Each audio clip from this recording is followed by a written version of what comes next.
मेरी बेटी की शादी थी और मैं कुछ दिनों की छुट्टी लेकर शादी के तमाम इंतजाम को देख रहा था।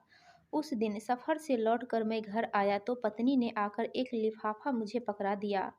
लिफाफा अनजाना था, लेकिन प्रेषक का नाम देखकर मुझे एक आश्चर्य मिश्रित जिज्ञासा हुई। कैलाश वर्मा, एक ऐसा नाम जिसे मिले हुए मुझे बरसों बीत गए थे। मैंने लिफाफा खोला तो उसमें $2 लाख का चेक और एक चिट्ठी थी।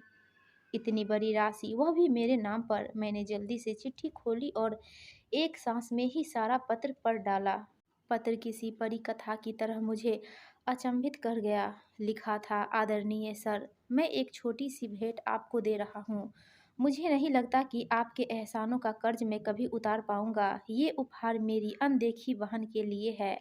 घर पर सभी को मेरा प्रणाम। आपका कैलाश। मेरी आंखों में बरसों पुराने दिन सहसा किसी चलचित्र की तरह तैर गए। एक दिन मैं गुवाहाटी में टहलते हुए एक किताबों की दुकान पर अपनी मनपसंद पत्रिकाएं उलट-पुलट रहा था कि मेरी नज़र बाहर पुस्तकों के एक छोटे से ढेर के पास खड़े एक लड़के पर पड़ी। वह पुस्तक की दुकान में घुसते हर संभ्रांत व्यक्ति से कुछ अनुनय विनय करता और कोई प्रतिक्रिया न मिलने पर वापस अपनी जगह पर जाकर खड़ा हो जाता। मैं काफ़ी देर तक मूक दर्शक की तरह यह नज़ारा देखता रहा।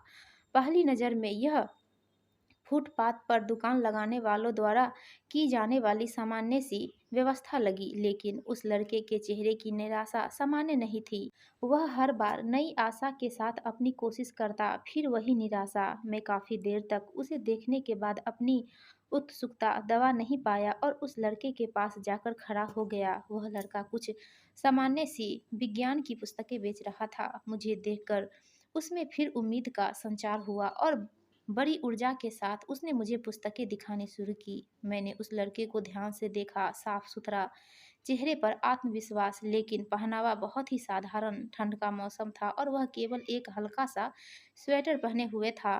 पुस्तकें मेरे किसी काम की नहीं थी, फिर भी मैंने जैसे किसी सम्मोहन से बंद कर उससे पूछा, "बच्चे, ये सारी पुस्तकें कितने की है? आप कितना दे सकते हैं सर?" "अरे, कुछ तुमने सोचा तो होगा, आप जो दे देंगे।" लड़का थोड़ा निराश होकर बोला। "तुम्हें कितना चाहिए?" उस लड़के ने अब यह समझना शुरू कर दिया कि मैं अपना समय उसके साथ गुजार रहा हूँ। ₹10,000, वह लड़का कुछ कड़वाहट से बोला। "इन पुस्तकों का कोई 1,000 भी दे दे तो बहुत है।" मैं उसे दुखी नहीं करना चाहता था, फिर भी अनायास मुंह से निकल गया। अब उस लड़के का चेहरा देखने लायक था, जैसे ढेर सारी निराशा किसी ने उसके चेहरे पर उड़ेल दी हो। मुझे अब अपने कहे पर पछतावा हुआ। मैंने अपना एक हाथ उसके कंधे पर रखा और उससे सांत्वना भरे शब्दों में फिर पूछा, "देखो बेटे, मुझे तुम पुस्तक बेचने वाले तो नहीं लगते। क्या बात है, साफ साफ बताओ कि क्या ज़रूरत है?" वह लड़का तब जैसे फूट पड़ा। शायद काफ़ी समय निराशा का उतार चढ़ाव अब उसके बर्दाश्त के बाहर था। "सर, मैं 10+2 कर चुका हूँ। मेरे पिता एक छोटे से रेस्तरां में काम करते हैं। मेरा मेडिकल में चयन हो चुका है। अब उनमें प्रवेश के लिए मुझे पैसे की ज़रूरत है। कुछ तो मेरे पिताजी देने के लिए तैयार है, कुछ का इंतज़ाम वह अभी नहीं कर सकते।" लड़के ने एक ही सांस में बड़ी अच्छी अंग्रेजी में कहा, "तुम्हारा नाम क्या है?" मैंने मंत्रमुग्ध होकर पूछा। "कैलाश वर्मा।" "तुम कैलाश हो और दिल छोटा करते हो। कितना पैसा चाहिए?" "10,000।" अब की बार उसके स्वर में दीनता थी। "अगर मैं तुम्हें यह रकम दे दूँ तो क्या मुझे वापस कर पाओगे? इन पुस्तकों की इतनी कीमत तो है नहीं।" इस बार मैंने थोड़ा हंसकर पूछा, "सर, आपने ही तो कहा कि मैं कैलाश हूँ। आप मुझ पर विश्वास कर सकते हैं। मैं पिछले 4 दिनों से यहाँ आता हूँ। आप पहले आदमी हैं जिसने इतना पूछा। अगर पैसे का इंतज़ाम नहीं हो पाया तो मैं भी आपको किसी होटल में प्लेट धोता हुआ मिलूँगा।" उसके स्वर में अपने भविष्य के डूबने की आशंका थी। उसके स्वर में जाने क्या बात थी कि जो मेरे ज़हन में उसके लिए सहयोग की भावना तैरने लगी। मस्तिष्क उसे एक जालसाज से ज़्यादा कुछ मानने को तैयार नहीं था, जबकि दिल में उसकी बात को स्वीकार करने का स्वर उठने लगा था। आखिर में दिल जीत गया। मैंने अपने पर्स से ₹10,000 निकाले, जिनको मैं शेयर मार्केटिंग में निवेश करने की सोच रहा था, उसे पकड़ा दिए। वैसे इतने रुपए तो मेरे लिए भी मायने रखते थे, लेकिन न जाने किस मोह ने मुझसे वह पैसे निकलवा लिए। "देखो बेटे, मैं नहीं जानता कि तुम्हारी बातों में तुम्हारी इच्छा शक्ति में कितना दम है, लेकिन मेरा दिल कहता है कि तुम्हारी मदद करनी चाहिए, इसलिए कर रहा हूँ। तुमसे 4-5 साल छोटी मेरी बेटी भी है आरती, सोचूंगा उसके लिए ही कोई खिलौना खरीद लिया। मैंने पैसा कैलाश की तरफ बढ़ाते हुए कहा। कैलाश हतप्रभ था, शायद उसे यकीन नहीं आ रहा था। उसकी आंखों में आंसू तैर आए। उसने मेरे पैर छुए तो आंखों से निकली 2 बूंदें मेरे पैरों को चुम गई। ये पुस्तकें मैं आपकी गाड़ी में रख दूं?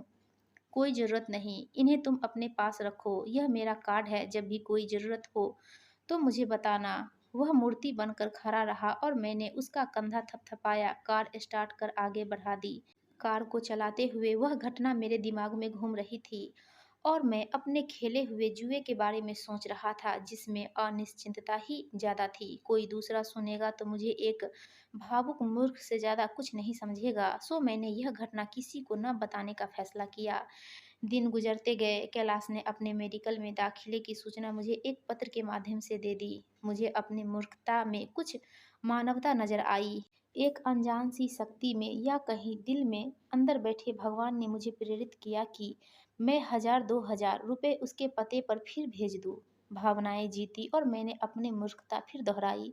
दिन हवा होते गए। उसका संक्षिप्त सा पत्र आता, जिसमें 4 लाइनें होती, 2 मेरे लिए, एक अपनी पढ़ाई पर और एक आरती के लिए, जिसे वह अपनी बहन बोलता था। मैं अपनी मूर्खता दोहराता और उसे भूल जाता। मैंने कभी चेष्टा भी नहीं की कि उसके पास जाकर अपने पैसे का उपयोग देखूं। न कभी वह मेरे घर आया। कुछ साल तक यही क्रम चलता रहा। एक दिन उसका पत्र आया कि वह उच्च शिक्षा के लिए अमेरिका जा रहा है। छात्रवृत्तियों के बारे में भी बताया था और एक लाइन आरती के लिए लिखना वह अब भी नहीं भूला। मुझे अपनी उस मूर्खता पर दूसरी बार फक्र हुआ। बिना उस पत्र की सच्चाई जाने समय पंख लगाकर उड़ता रहा।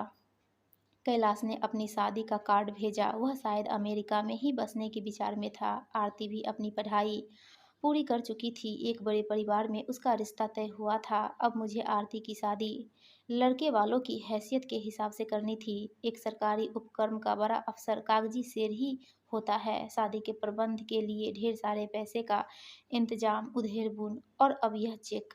मैं वापस अपनी दुनिया में लौट आया। मैं कैलाश को एक बार फिर याद किया और आरती की शादी का कार्ड कैलाश को भी भेज दिया। शादी की गहमा-गहमी चल रही थी। मैं और मेरी पत्नी व्यवस्थाओं में व्यस्त थे और आरती अपनी सहेलियों में एक बड़ी सी गाड़ी पोर्च में आकर रुकी। एक संभ्रांत से शख्स के लिए ड्राइवर ने गाड़ी का गेट खोला तो उस शख्स के साथ उसकी पत्नी, जिसकी गोद में एक बच्चा था, वह भी गाड़ी से बाहर निकले। मैं अपने दरवाजे पर जाकर खड़ा हुआ तो लगा कि इस व्यक्ति को पहले भी कहीं देखा है। उसने आकर मेरी पत्नी और मेरे पैर छुए। सर, मैं कैलाश, वह बड़ी श्रद्धा से बोला। मेरी पत्नी अचंभित सी खड़ी थी। मैंने बड़े गर्व से उसे सीने से लगा लिया। उसका बेटा मेरी पत्नी की गोद में घर सा अनुभव कर रहा था। आरती अब भी संशय में थी। कैलाश अपने ढेर सारे उपहार लेकर आया था। आरती को उसने बड़ी आत्मीयता से गले लगाया। आरती भाई पाकर बड़ी खुश थी। कैलाश शादी में एक बड़े भाई की रस्म हर तरह से निभाने में लगा रहा। उसने ना तो कोई बड़ी जिम्मेदारी मुझ पर डाली और ना ही मेरे चाहते हुए मुझे एक भी पैसा खर्च करने दिया। उसके भारत प्रवास के दिन जैसे पंख लगाकर उड़ गए। इस बार कैलाश जब अमेरिका वापस लौटा तो हवाई अड्डे पर उसको विदा करते हुए न केवल मेरी बल्कि मेरी पत्नी, आरती, सभी की आंखें नम थी। हवाई जहाज ऊंचा और ऊंचा आकाश को छूने चल दिया और उसी के साथ साथ मेरा विश्वास भी आसमान छू रहा था। मैं अपनी मूर्खता पर एक बार फिर गर्वित था और सोच रहा था कि इस नश्वर संसार को चलाने वाला कोई भगवान नहीं, हमारा विश्वास ही है। दोस्तों, आपको यह कहानी अच्छी लगी हो तो प्लीज़ वीडियो को लाइक करें और चैनल को सब्सक्राइब